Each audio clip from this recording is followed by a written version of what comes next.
Hi வணக்கம் மக்களே. நம்ம இப்போ இருக்கிறது கடியப்பட்டினம் ஆர்சி சர்ச்சில் தான் இருக்கிறோம். இப்போ பார்த்தீங்கன்னா அந்த சர்ச் வியூவெல்லாம் அமேசிங்காக இருக்குது. அவ்வளோ ஸ்பேஸ் இருக்குது சுற்றி சுற்றி. வாங்க வீடியோக்குள்ளே போகலாம்.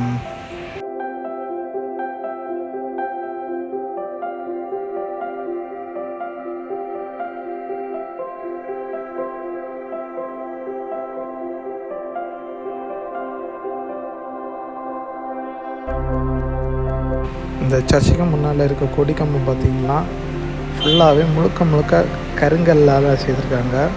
சூப்பராக இருக்குது. செம்ம ஹைட்டு. சர்ச்சுக்கு தக்கன அவ்வளோ ஹைட் இருக்குது.